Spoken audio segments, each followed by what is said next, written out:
Good for him. I got a long way to go.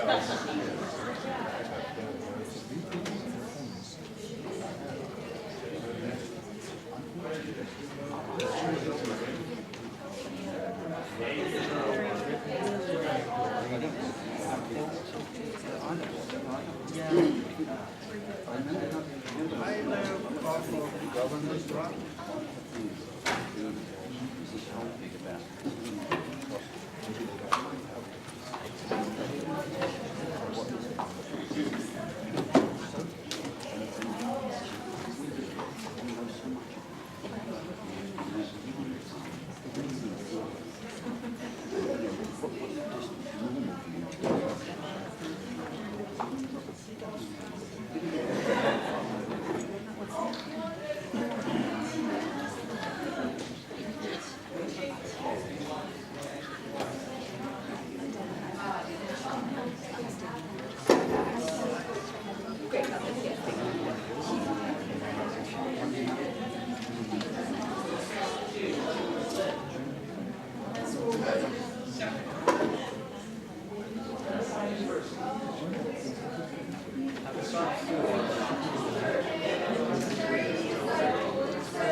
Just a quick announcement, if you haven't signed in at the front desk, we'd ask that you do so right now.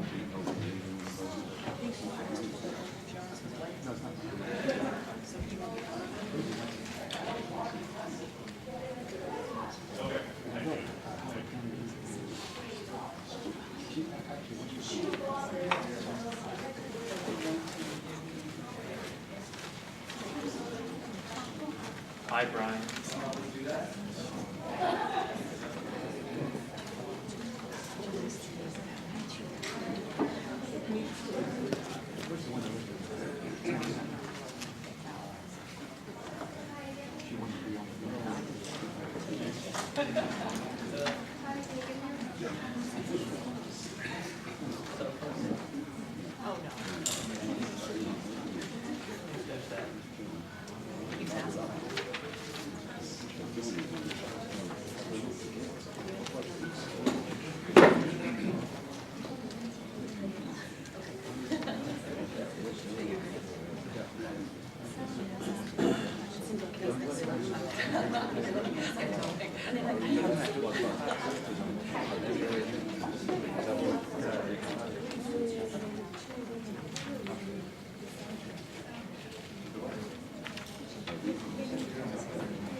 Put on a t-shirt. I'll come around later. Oh, yeah.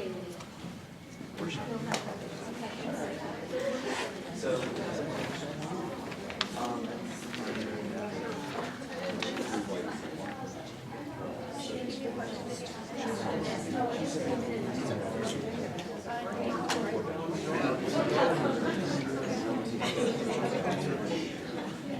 there we go.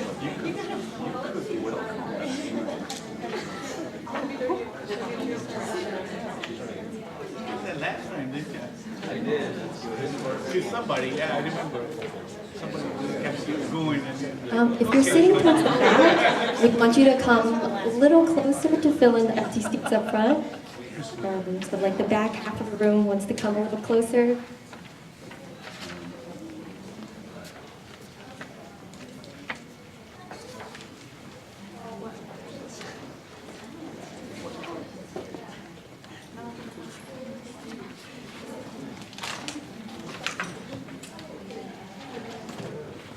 The back rows, If you would like to move a little closer, we have a lot of empty seats up here.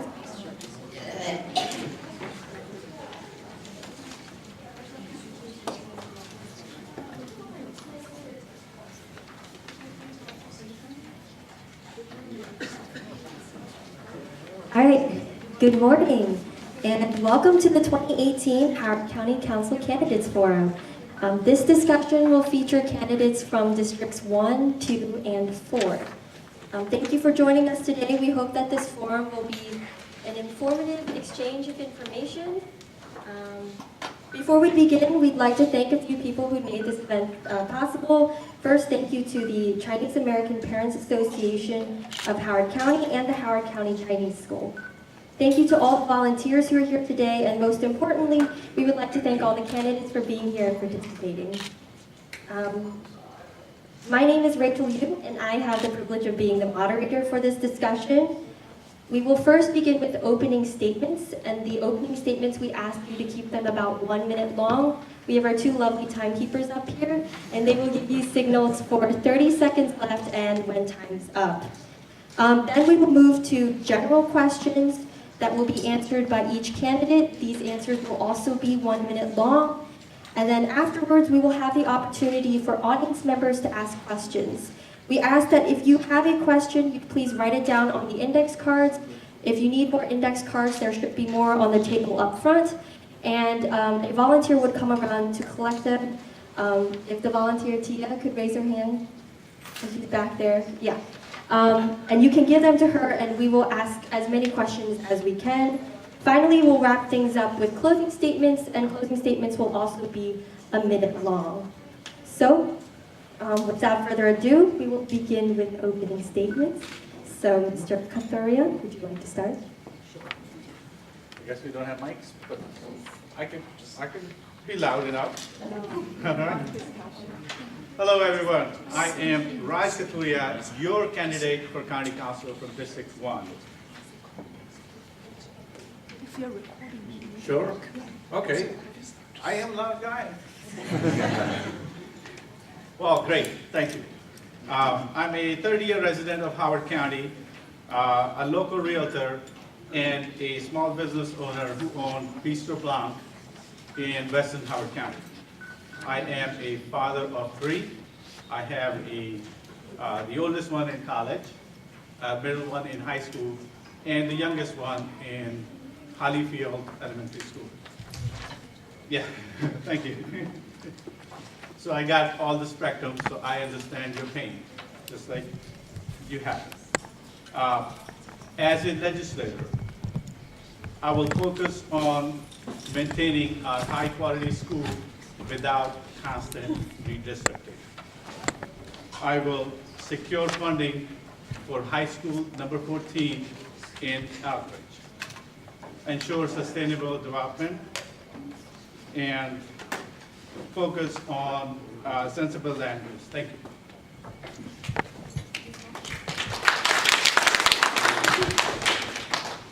My name is Liz Walsh. I'm also running for District 1, which is Ellicott City, Elkridge, and Hanover.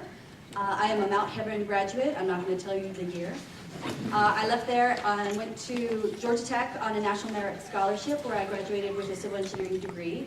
From that, I have a fierce grounding in pragmatism, in efficiency, and an insistence on concrete deliverables.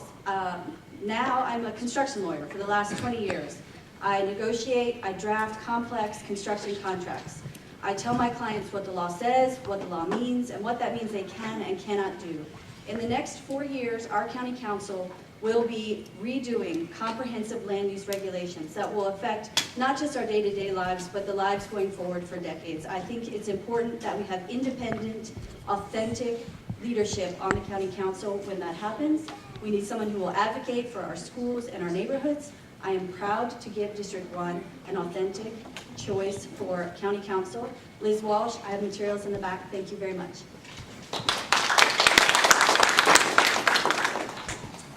Good morning. I am not John Weinstein. I am Diane Paulus, and I'm the chairwoman for the committee to re-elect John Weinstein. John very much wishes he could be here today, but his youngest son is graduating from Washington College and pretty much getting his diploma right now as we speak. So John has prepared some comments that I'll share. I'll try to answer any questions I can, but if there are things that I cannot answer, I'm happy to take that back to John and have him follow up. So thank you for having him here today. Just a quick comment from John. I'll try to be brief. But as a member of his campaign team, a constituent and a friend, I'm very proud of John and what he's accomplished in his first term. Just to give you a few of the highlights from his first term, he led the effort and co-sponsored the legislation to bring campaign finance reform to Howard County. This is the first time that a measure stood alone on its own in U.S. history. He sponsored or co-sponsored several measures to restrict development in the county, including co-sponsoring the REITs and APFO bill. He established the Economic Opportunity and Prosperity Task Force. He's engaged a lot of organizations about representing our diversity. And last but not least, he worked in Ellicott City on the flood rehabilitation. Thank you. 30 seconds is really challenging. 那个在先说之前呢，我非常感谢 HAPA 跟中文学校两位学姐，今天就是说为我们大家安排这么一个 forum， 让大家能够认识，就是说郡里面的这个郡议员跟 council member， 因为从我们这几个里面至少会有出3个郡议员，所以今天就是说有这个机会，这个我真的非常荣幸能够站在这里。So thank you all for coming. My name is John Mel. I'll be running for County Council in District 2. Now, I know that there are a lot of issues that we're talking about lately from the past year or so, from basically safety, business development, and housing issues. All these things that we're going to be discussing. Now, all I want to say, before going into any details, that District 2, we bring a very unique perspective. And that perspective and all the data that come with it, I look forward to working with that in discussions today with all the candidates here. Thank you. That is a hard act to follow. My name is Deb Young, spelled J-U-N-G, and I am running for County Council in District 4, which is right here. So welcome to District 4. I have been a resident of District 4 for 30 years. I live right down the road over in Hickory Ridge and Clary's Forest. And I'm very excited about this community and about this campaign. I have been endorsed by the Howard County Educators Association, the Sierra Club, the People's Voice Ethics Ballot, Columbia Democratic Club, and I won't keep going because I only have another 30 seconds, but I am pleased that I can, I hope, serve all of those communities, and most importantly, the educators community, because I know that that's an issue that many of you are concerned about. My daughter went to public schools. She went to Clements Crossing, Harbor's Choice, and Wild Lake. I was the Booster Club president at Wild Lake. I'm very active on the PTA at Harbor's Choice, and I think that those give me a unique insight into our schools. Thank you very much.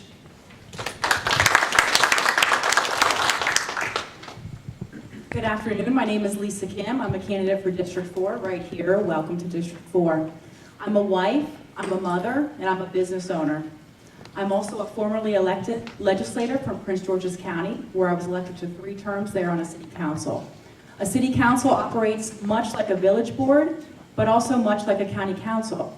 We had all of the responsibilities of a village board as far as architectural oversight and that type of stuff and covenants. But then we also operated like a county council in that we had budget authority. We had the authority to levy taxes. We had economic development. We had schools.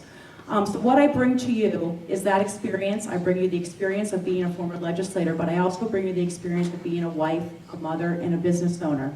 Now, my son goes to an elementary school that's going to go from 0 to 9 trailers this year. So I feel your pain for all of the parents out here who are suffering with this overcrowding issue, and I understand what you're going through, and I promise that I'm going to work for you and only you. I serve only us and our interests. I serve no other interest. Thank you. Hello, my name's Ian Moeller-Knudsen. I'm running for County Council, District 4. Welcome to District 4. A little bit about myself. I'm currently the Vice President at the Governor's Grant Association, which is actually just down that road. I'm actually a current student here at this college, and I am a member of the Friends of Bridge Columbia. I'm heavily invested in other organizations around this area. These are all things that I do in my free time, and that I think it's my responsibility as somebody here to represent you, to listen to what you need, to what you want, and to fight for your rights, to have a better school system, better than we've had. Not saying that our school system is the best, because it is, but we can make it even better. Thank you.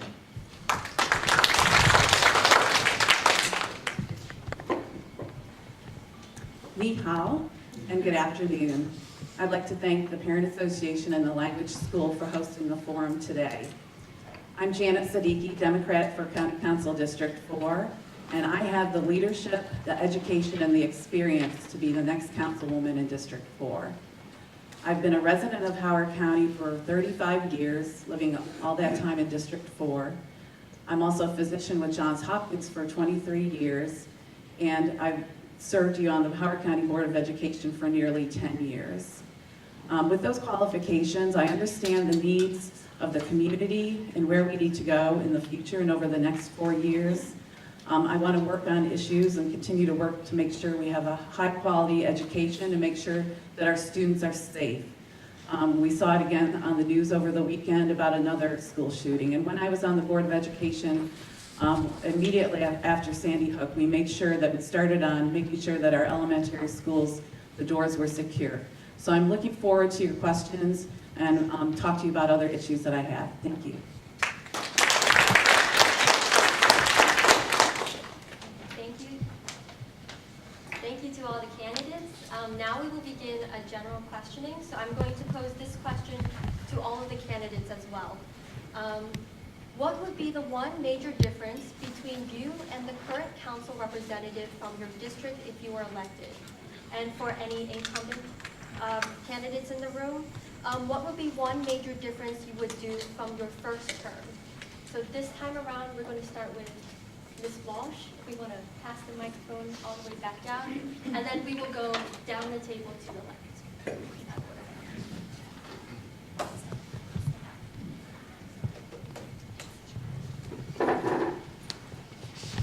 My name is Liz Walsh. I'm running in District 1, and I'm challenging a Democratic incumbent in the primary.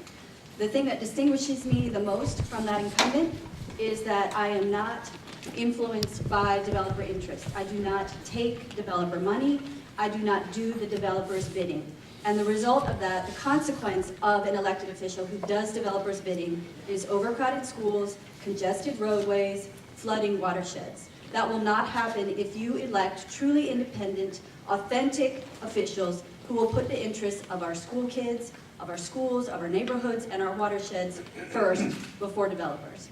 I also have real-world experience both in civil engineering, in construction, and in law. And again, that will serve me well, and it will serve my constituents well as we rework the land use regulations in the next 4 years. Thanks very much.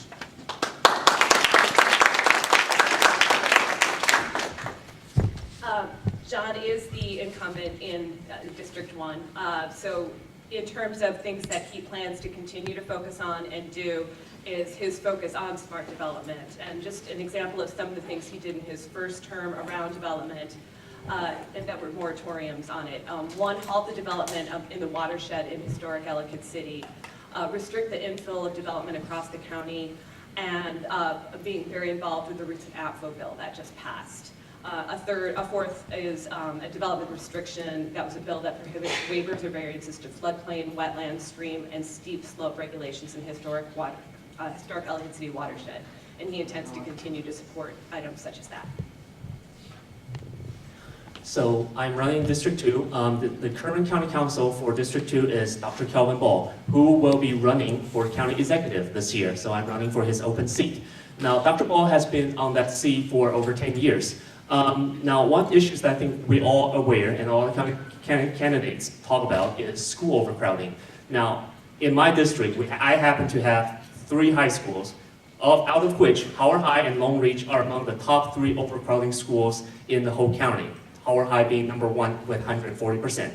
Oakland Mills is actually overcrowding as well. It's just on the number, it doesn't show that way, but it has overcrowding problems. So one of the things is, what I will do in District 2, as council, I will push very hard with my fellow other county councils for high school number 14 to relieve the pressure at Howard High School right now, and then also the increasing population that will be going to Long Ridge. So high school number 14 in Elbridge is absolutely needed. The second thing that I will do is I will push for business development in Gateway Business Park. A lot of that space can be used and then can be utilized much better. Thank you.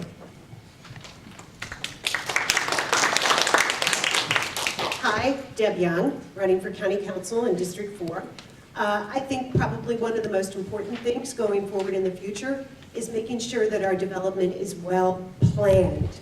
While we have allocations that are already planned for each area of Howard County, those allocations have not worked well. Those allocations have ended up overcrowding certain areas, overcrowding the schools in certain areas, and have increased the amount of traffic on all of our roads.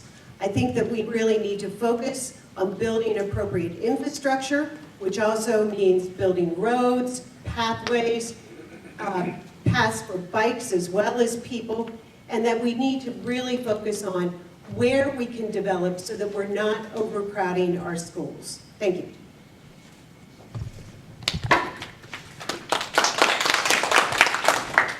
I agree with my opponent, what she just stated. I'm going to go a little bit further. I promised you that I will not be corrupt. And our current council member, she is. And when I met with her, she told me that I will never win in District 4, and she should know, because she gerrymandered District 4, and a Republican will never win there. And I promise you that I will never do such things to you. I will never play games with you. And that's how I'm going to be different. Thank you. Hello, Ian Knudsen. I also actually agree with Deb. I think what she said has some great merit. I've actually been involved with helping get more bike paths for our students to get to school safely. I've also been involved in getting a better bus system put in place. One of the things that I think is definitely something we need to look at is our development, commercial versus residential. Now, I am a big supporter of commercial development because that's something that will help the tax money for our schools. It'll also, if we have residential development, it will be more of a burden on our school systems. But that being said, everything needs to have a balance. I believe in life being balanced.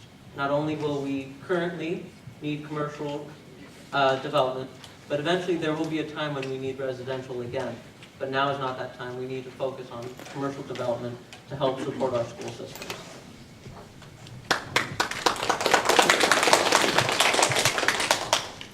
When I was on the Board of Education, I focused on the whole child. And I believe that my perspective as I move forward as a county councilwoman is on the whole community. As a physician, I see the things that impact our community every single day. Some of the things that I want to focus on is the mental health issues that our students are suffering, and also our adults in the community and our opioid crisis. The development is going to be there, and we're going to need to balance it and make sure that it's smart growth and make sure that we have the infrastructure to support any development that there is with roads and transportation. I'd like to see more mass transportation between ourselves and Anne Arundel County, or Fort Meade, and NSA, and also going south towards DC. Because if we want people to work and live in our community, we need to support those services. So thank you.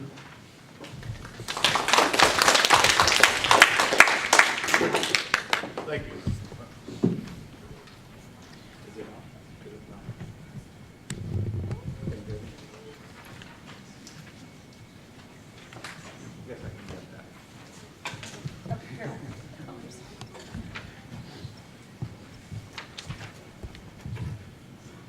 Well, thank you, Raj Kathuria from District 1, Republican candidate. But as a technology geek that I was at one time, I can understand having problems. So I am in the same agreement with most of the candidates here that developers are one of our biggest issues where they buy the politicians. I have also promised myself that I will not be taking any developers' money. And at the same time, thank you, and at the same time, I will be working hard to make sure we get High School 14 for Elbridge. Those will be my two of the biggest priorities, and at the same time, we need to work with Route 40. It is terrible driving on Route 40 all the time, and also Route 1. We need to fix those. Thank you.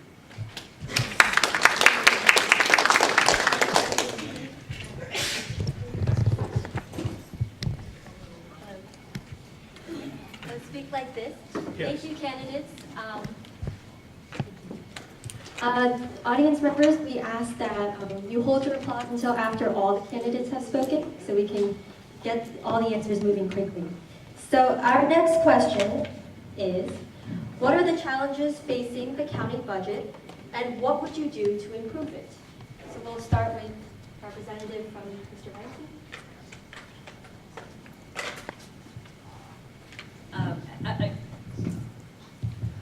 Just to clarify, again, I'm speaking on behalf of John from Prepared Notes, so I don't have a ton of detail on that, but I can certainly follow up. I can say that, again, John, as being involved in the county council for the past 4 years and the chair in 2017, was heavily involved in the budget process and is well aware of the challenges facing the county. He works closely with constituents and other key parties across the county to make sure that we've got the right budget priorities set. He obviously will continue to focus on that. And again, I apologize that I don't know more specific detail, and I'll follow up with that and have him get back to Gene on that if that's preventable. Okay, thank you. Okay, so regarding budget, as we all know, that probably about more than 50% of the county budget, it's on school, right? That's over 600 million something. Now, so as county council representative, I want to make sure that our kids, our school, stay the top, maintain the highest quality schools in the country, and make sure our kids are competitive. They can get jobs. They are ready for the future. So I will get fundings for those programs to help kids to prepare for the futures after school. The second things that I want to focus on is preserving our environment, and also make sure that we have the right programs to help facilitate enterprise buildings and small business buildings in our county, so they don't have to pay such high fees and stop by regulations. Thank you.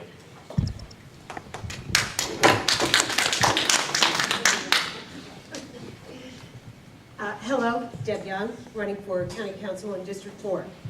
The biggest challenges facing our county budget right now are the $50 million deficit that was created under the last school board, which the county is continuing to try and deal with, and has now spent at least 2 years trying to deal with. And it means that every year the county budget is going to be in a hole as long as this deficit is out there and we have to repay it. And that deficit was created during the time that Ms. Siddiqui was on the Board of Education. The second biggest problem is that we're facing declining revenues, and the reason why we're facing declining revenues is because of the aging of our population here in Howard County. As the population ages, the amount of taxes coming in from our aging population goes down, and so we have to find other ways to increase our tax base. Thank you. Our next budget will be a $1.76 billion budget. And what I've learned over the years, one, being a financial analyst for Lockheed Martin and also serving as a legislator previously, is this concept of constantly adding to the budget. Never really looking at what the departments are doing spending-wise and where they can make cuts. Now, if we gave a department, $25 million last year, this year they're going to get $30 million. And we don't really question that, we just keep adding to the top. So what I would like to do is to have Howard County explore what's called zero-based budgeting. And what that means is every year, every department starts at 0. And we go from there. And we don't just keep adding to the top, because we do have declining revenues coming into the county, and the only way we're going to change that is to keep this overdevelopment or to tackle the budget. And my suggestion is that we tackle the budget and we do the work of the zero-based budgeting, and we really get a grip on our spending here in Howard County. So my thoughts on how to balance our budget would be using all the different things that we've talked about, not just the commercial versus residential industry coming in, or starting with a zero-based budget, but we need to get rid of the use it or lose it mentality. I think that that's deteriorating what we do, as we're looking at, well, if I don't spend the money, I'll never get it back. Well, if you're spending the money, you're not going to have it. We need to focus on what we do need and focus on what we're going to need in the future, not just about the here and now. We need to look for our future. We need to cut superfluous spending and get rid of things that are no longer needed. We need to cut a few things so that way we can afford the things that our children and our community does need. Thank you. It's easy to point fingers, but I want to remind people of a couple of things. Back in 2011, the state transferred the responsibility of the retirement for our teachers and school system employees. And initially it was only maybe $5 to $7 million, but it was a gradual phase-in over 5 years, I believe, and which eventually climbed to close to $30 million. The other thing is that over the past few years, the school system only got maintenance of effort budget, so it's difficult to do new programs and try to balance the budget that way. One of the things I'd like to see is a task force that we had way back in 2004 that looked at how to increase the county revenues, and that task force would be made up of stakeholders in the community and experts. The other thing, I do support zero-based budgeting as long as it doesn't impact our vital public services. Thank you.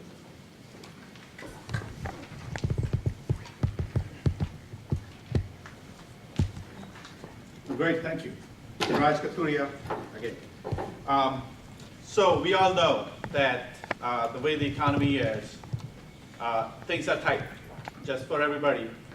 Our budget, $1.7 billion, we have about 18% shortfall. Where are we going to get that? We already have $819 million revenues coming in from property taxes. We cannot increase any more property taxes. So we need to tighten our budgets. We need to tighten our belts to ensure that we are not arbitrarily taking the money and using it for different things. And that's what I can tell you about.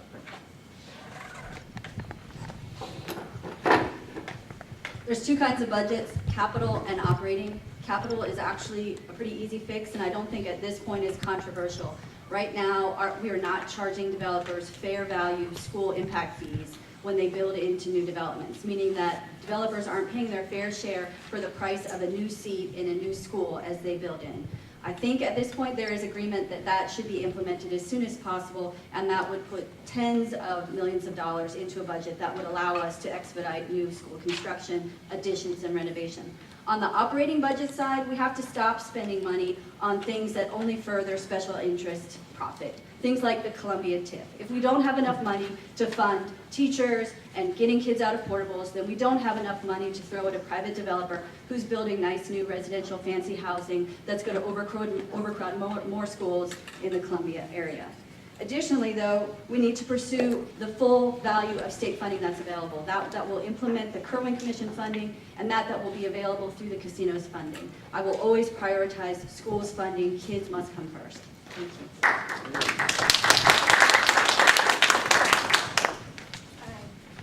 Thank you. Thank you. Okay, so for those of you who just came in, we are now moving to audience questions. And if you have questions, there are index cards in the back, and you can write them down and give them to our volunteers. So our first question is, Howard County is growing rapidly. It might need to increase the number of planning board members.